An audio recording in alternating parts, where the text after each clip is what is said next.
Yeah, thank you very much for having me here this morning. Sorry for all the technical issues. Obviously, trying to get back too quickly, and then more haste, less speed, I think, is the message there. So, really pleased to be here, and just thought I'd go through a few things from assessment point of view from me. So, I'm a primary head teacher. Been doing a lot of research about different things in my spare time, which is a bit of a passion of mine at the moment. And one of the things that sort of does keep coming up really is about assessment, and I think it's something that these conversations need to be had, and I think it's finding the right balance between kind of what we're being asked to do and what we know is right for our children. And I think I wanted to spend a bit of time sort of talking about that this morning. So when I started to sort of think about this, I started with a kind of, why do we need assessment? And I think one of the things that comes through with assessment really strongly is that quite a lot of it is driven about kind of by what they say. And when I talk about they, I'm sort of talking about the government and the local authorities when they're saying, oh, we need assessment. Even take Nick Gibb this week talking about SATs in the Education Select Committee, saying, we need SATs because we need to measure what learning has been lost. So they talk about measuring gaps, and that's fine. We all like to know where the gaps in our children's learning are, and in the different subjects. One of the controversial things sort of over the last couple of years certainly has been about the performance standards, and whilst we're not having sort of the league tables published this year, we know that the data is still going to be used somewhere. So certainly from the top down approach, there's definitely a kind of an aspect of wanting to measure performance and having a very sort of strict and almost sort of singular methodology about how we measure that performance, and that's that's something that I think causes head teachers and leaders and teachers a huge amount of grief, because that performance is measured in like I say, a very sort of strict way, but doesn't necessarily capture all of the things that we know children are capable of. And the last one is that sort of, certainly from the top down, is very much about that kind of wider angled lens, I suppose, of raising standards. And I think from that point of view, it's kind of looking at how are our children comparing, locally, nationally, and even internationally. And I think there's some interesting sort of things that we could probably spend, a really long time discussing about what that looks and whether or not we're doing those sorts of things in the right way. Are we looking at how we raise the standards for children relative to each other or relative to themselves? And I think there's a real issue for me where we're sort of looking at always trying to be higher up league tables or be closer to other countries, rather than just looking at ourselves and saying, oh, what is it specifically that we need for our children? Because they are all different. Every education system is set up differently. So I sort of started there, and that's sort of the I suppose what's being said by government and therefore sort of what's being passed down to schools at some level. And then I started thinking, well, that's okay, but what do we hear when that's being said to us? And I think, one of the things that I know, and Chrisala was talking about it just before, and I know that I'd imagine the very large majority of people sort of watching this will think the same, is whenever you hear that, we hear that accountability, and that accountability is very high stakes, and it can be quite debilitating, really, to know that the outcomes and the assessments that we're doing have got such high levels of accountability for teachers, for leaders. I was even just this morning sort of engaging with someone on Twitter who's talking about teachers who were sharing their sort of assessment data on Twitter and sort of comparing it with one another, and so that drives this sort of internal competition that isn't really necessary, because it just goes on to feed this sort of pressure to achieve. And it's not that we don't want our children to achieve, it's quite the opposite. But because we're being told all the time, you have to assess your children this way, we have to measure this, that pressure to kind of make them fit that metric is so sort of restrictive in what we can do. And I think it's a real shame, because that added pressure has massive kind of costs that we can't see. That obviously then goes on to present, I think, some really serious risks. And this is, I think, where this chat this morning has been so valuable, because it really focuses in on, I suppose, why do we need to really look at assessment? Why do we need to think about it so carefully? And I think some of the risks, none of these will be new to you. We've got a risk of a really narrowed curriculum. Obviously, if we're so restricted by the high stakes accountability, by this pressure, by this measuring of gaps and performance levels, there is a risk that some people will look at their curriculum and go, do you know, we need to, we've been perhaps double RI for a long time. And we need to look at how we get out of that. And so one way of getting out of that is getting really good results. And how can we get really good results? Well, they only, in primary, they're only going to measure English and maths. So let's really just hammer that. Let's hammer maths and English and narrow the curriculum so they get good results. And then, our results will look good, and therefore our children must have learned well. And that's just a really sort of, dreadful thought, in my opinion, because I feel that it really misses the point of assessment, and it misses the point of school. That then can feed into teaching to the test. We know the SATs, they've been around for long enough, the format of them doesn't change massively. And there are so many sort of examples out there where you can do that. And again, just on Twitter the other day, saw a place value question where it said, place a 6 in the 10,000s column, and the child would put a 7-digit number, with 7-digit number with a 6 in the 10,000s column, and they just put 6 in every column. And people were lauding this as being clever, and it made me feel really sad, because whilst the child's got the question right, they haven't learnt the maths behind that. They've used a shortcut to get around something, and that's only going to hinder them as they move through their learning journeys. And I think we've got to be really aware of that. So that's kind of where I sort of started with this. And then I started trying to think about, so what is assessment? And how do we really sort of quantify that from a primary level? And I think, at its purest terms, an assessment is a measure. It's a measure of something. It is a measure of progress. It's a measure of achievement. And, the better that we can work out how to measure these things, the more we can improve the performance. And what we want is our children to learn really, really well. Not necessarily because that will get them great SATs outcomes, but because we want them to be great learners. We want them to learn really well. The other thing that I sort of thought about was that it's like a guide. That assessment acts as like a bit of a route map. It helps children sort of move through their learning journey. And there's a great quote from Dylan William, who is a fairly fundamental when it comes to assessment, when he says it's about moving from your current state to your goal state. So that's kind of where the children are to where we want them to be. So the assessment is vital in plotting their progress through that part of their journey. And so, at its really kind of pure form, we could look at it just with those two lenses, I think. And then I started thinking from that, how do these problems then arise from this? So if we're looking at improving, the assessment, and we can all talk about whether or not we should have SATs or whether we should drop them, but I think we need to be really clear about what an alternative positive measure would look like.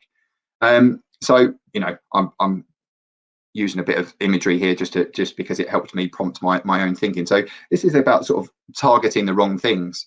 As soon as you start targeting a test, the test ceases to become a really valid measure, because you devalued it. The whole point of any sort of assessment or test is to get a common understanding of where children are. And as soon as you change or you target that, you devalue it, because if you know what you're targeting already and you play towards that, you're gonna find that you've limited it.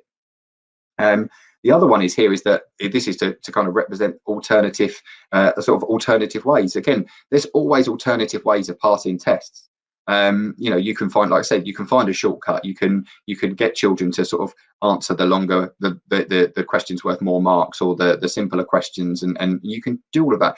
But none of that actually helps children. It doesn't help them move towards sort of deep and meaningful learning, which I think is our sort of core purpose as educators. Really, it paints this sort of false picture of what a child can achieve, and that's one of the things that sort of really bugs me. And I saw my next slide is sort of fairly similar to one of Kristalla's, which I think sort of highlights I suppose that the real sort of common threads that run through this is that, in my opinion, we need to be improving the assessment, not by thinking about the tests but and the outcomes of those, but the important things we want children to learn, whether that's concepts and ideas, whether that's knowledge and facts, whether that's skills and understanding.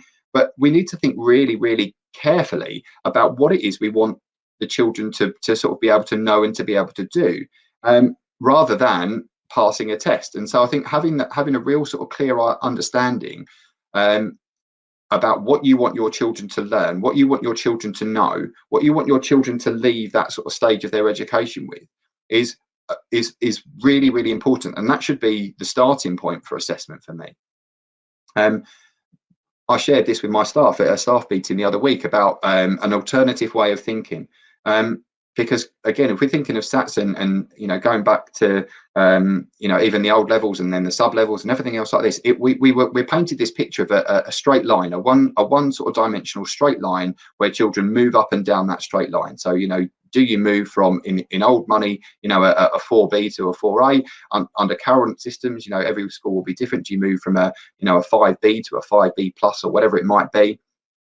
But realistically, learning isn't like that. Learning isn't a one-dimensional thing. It's really complicated.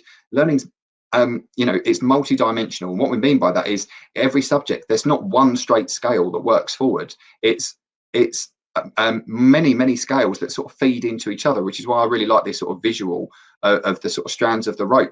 All of these sort of strands feed into this one strong rope that develops the learning, and that's really, really important. If we only ever focus on sort of that one straight scale, we're going to miss out on so many things.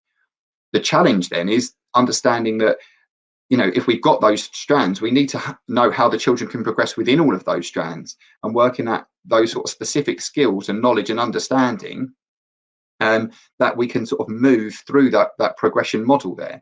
I think the other challenge is with assessment looming over us, and certainly the accountability within the assessment, it's potentially a worry that we can't sort of think outside of that because we're so limited by things. I just wanted to, again, these were shared with my staff, so it's something that I really sort of believe in is thinking about how we break down the learning really carefully. So these are obviously some athletes doing some drills. Now, this is an American football drill. You won't see an American footballer in an actual game sort of running up and down in those ladders, but the purpose of practicing this skill is to develop the final performance. It doesn't look like the final performance, and that's absolutely fine. And when we're thinking about assessment, I think we should be breaking down tasks so that we're looking more at what the children need to do on the smaller scales rather than the end point of SATs or whatever other assessment sort of format that we have. Here's another one. Again, football. You're not going to see in a football match random sticks dug into the ground. What you're going to see is that this drill helps the players to understand about movement, and then in the sort of final performance they can actually then do that. Again, another sort of football drill here, where nothing like what you'd see in an actual football match, but by breaking these tasks down and really thinking about how do we assess the children on these really small chunks of their learning to move them on, rather than how do we get a child to expected, then we can start really unpicking their learning, digging really deeply into what they need to learn and understand, and then build that progression model for them. The last image is one of these, and it's a marathon runner, and the reason I sort of included this is from something that Daisy Christodoulou says, who her book on assessment is fantastic. If you haven't read it, I thoroughly recommend. And she says marathon runners don't get better at marathons by running lots of marathons, and she's absolutely right. In fact, if you ran lots of marathons to prepare for a marathon, you'd probably injure yourself. But actually, when we're teaching in school, sometimes we're so preoccupied by that final outcome that we do, lots of practice tests to get the children ready for the test, rather than breaking the skills right down. What does that child need, and how do we sort of put that bit in? And that's where it goes back to thinking about that guide. If we're thinking about the guide, what are those little steps along the way? How do we put those little steps in? And it's absolutely fine that it doesn't look anything like the final picture, because before they can't do the final picture until they've got those sort of small spots in the middle. So just to sort of bring this to a close, where I've rattled through that quite quickly, so apologies. These are sort of what I think about assessment. Don't focus on the test. It's not relevant, I don't think, for that sort of thing. I think it's there. We know we've got to do it, but if we're focusing on it, then our focus is distracted, which means the children don't get the high quality teaching and learning that we need for them. Plan the progression. Is really important to think about this long journey for the children, and breaking it down into those small bits. What are the next steps that they need? What small steps that they can do are you going to plan in? Breaking it down into small chunks. Don't ask children to do loads and loads of things, because we know that their working memories just aren't going to be capable of sort of supporting that. Break it down, make it small, make it manageable, make it successful for them. Don't be afraid if tasks look different to final pieces. They absolutely will. And I think that's something that certainly we've been working on in my school is, quite often it's kind of, you're looking at a piece of writing, so let's do lots of writing to get better at writing. Well, actually, they might need to break those things right down, and those tasks might look nothing like writing at the start, and that's okay. And then the one thing that I really do believe in, and I don't think that the tests help us necessarily unless we, follow these sort of things, is we need to be building for long-term learning, not short-term performance. I don't think that we can ask children to, to pass tests. We should be looking far beyond that and saying we want children to develop deep, meaningful learning. And the way we do that is not by focusing on that short-term performance. Can they do it in a test? But much more by thinking about how do I enable them to be able to do it and then remember it and then use it in multiple ways. And I just wanted to end with this image that I stole from Twitter, which I thought was absolutely fantastic. I sometimes feel like in education, this is us over here we're trying to sort of jump these big steps all the time and wonder why some of our children get left behind.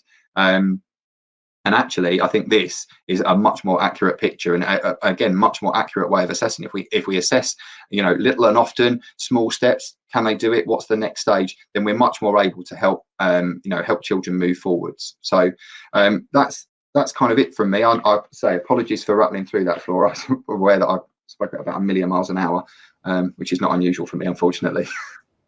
No, that was brilliant. That final image is so powerful, isn't it? I've not seen that on Twitter. I'm going to use that. Really useful. Thank you so much. Again, the marathon metaphor, I think, which many of us will know, absolutely it is about breaking things down into smaller chunks. And we're always so focused on that end result, which actually isn't the right end result, I think, that we're focusing on.